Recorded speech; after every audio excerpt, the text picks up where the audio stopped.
AskReddit by Godzilla. What historical famous person wasn't actually a huge piece of shit?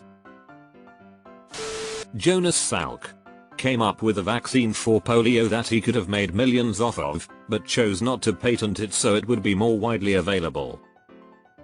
There is no patent. Could you patent the sun?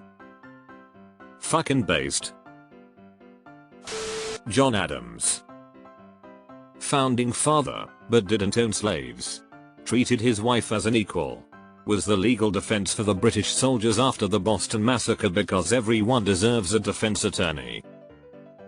Sure, his presidency was rife with issues, but overall seemed like he was a good dude. He didn't own slaves because he found it incredibly immoral. That's what separated him. He thought the practice was reprehensible. Honorable mention: Thomas Paine. Mr. Rogers. Try to find one person who had a bad thing to say about him. My grandparents were neighbors with one of Fred's nephews, his cousin's son, and I grew up with his kids. Never could there have been a bigger opposite from Mr. Rogers than his own nephew. His nephew was uptight and ruled his family with an iron fist. You couldn't even move your feet in his car in case your shoes were dusty. You had to sit on paper. Dude scared me as a kid, and I think eventually his wife left him. She was a nice lady. From what I know, his family though was very close, and I remember when Fred died and we offered our condolences to him as he went to the family home. Never heard a bad word about Uncle Fred ever. By all accounts he was the real deal. I was the ass. I saw Don Cheadle at an airport and was thinking about Ocean's 11 and said to my friend, dude, it's Bernie Mac, and he looked back and said, no, I'm the other black guy from Ocean's 11, but at least you liked the movie. Oh man. I bet that one pops into your head when you're trying to get some sleep, haha. Alfred the Great really did earn his title. Introduced massive legal reforms, promoted education, expanded his kingdom and halted the Viking invasions, mostly. Sure, his piety sometimes clouded his judgment, and he may have had an illegitimate son from some youthful impropriety, but compared to rulers at the time he was way ahead of his time. Unless you happen to be a fan of baking. James Gandolfini was nice as hell, made it a point to come over and introduce himself. Genuinely. He was crazy. He would punch himself because he thought he was a terrible actor. Dolly Parton. Dolly Parton is a gift to humanity. Audrey Hepburn. Oh yeah, she was great. She's iconic for a sliver of time where she was a Hollywood starlet, but she engaged in a ton of philanthropy as well. Jack Black. That's not fair. He spawned in a 30-something-year-old man. He didn't live through those immature years. I really should have worded this better cause people are missing the point. I meant to say who was not a piece of shit. I guess Selma Hayek and Tina Fey. Is Bob Ross taken yet? The fact that someone who died in 1995 is considered historical was a reminder I didn't really need today. Henry IV of France, who reigned from 1589 to 1610. He was known as Good King Henry. In France of all the places. Among other things, he issued the Edict of Nantes to give equal rights to Protestants, Huguenots, in Catholic majority France. From what I know, Robin Williams. Very nice man. I transported his mother to some medical appointments when I worked as an EMT. He is really funny and super nice.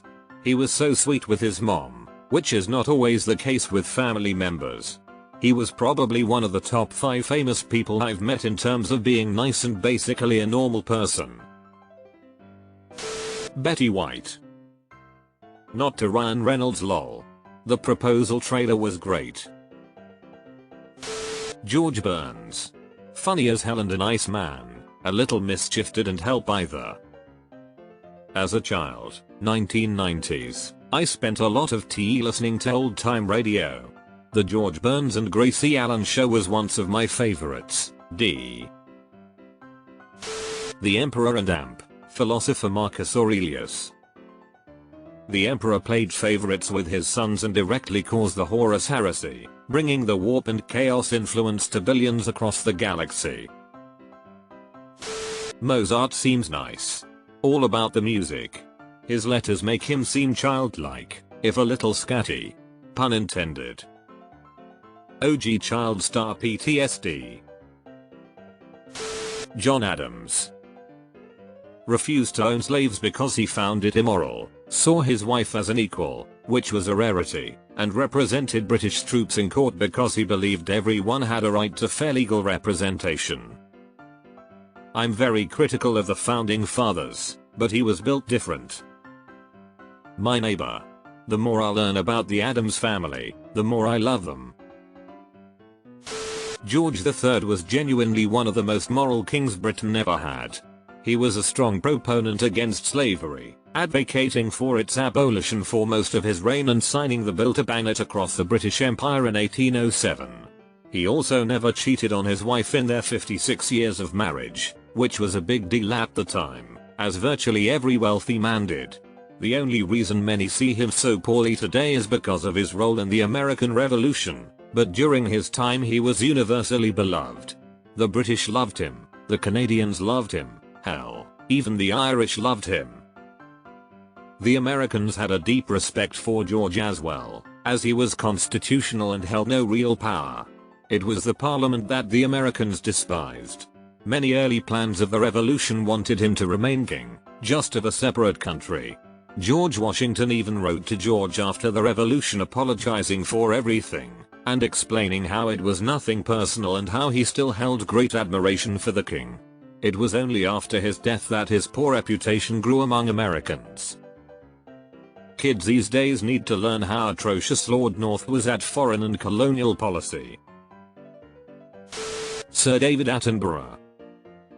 When he dies, I'll need to take the day off from work. Steve Irwin.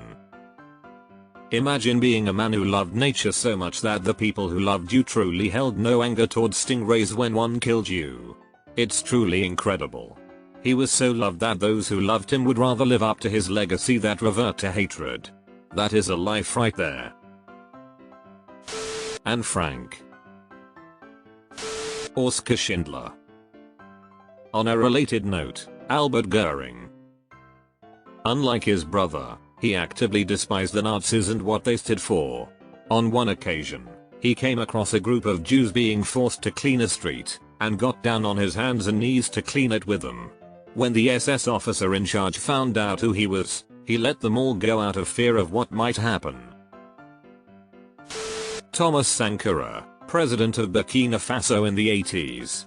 He stopped FGM in the country, made healthcare free, made sure everyone got to school, had a policy where every poor family would get a $100 government dollars every month. Not to mention he spread literacy and vaccination in the country. His leadership was built around building reservoirs, schools and improving infrastructure. He wasn't perfect though. He took over the country in a coup. Was assassinated in 1987 by two men who wanted power, but it's still speculated that it was the CIA since Sankara was a communist. Adam Sandler. From what I hear, from all accounts, he's actually a super chill, super personable dude when people talk to him in public. Made me stop talking shit about this later movies because it made me realize he makes those movies to hang out with his buds and have work for people. And when he does play a serious role, he does super well.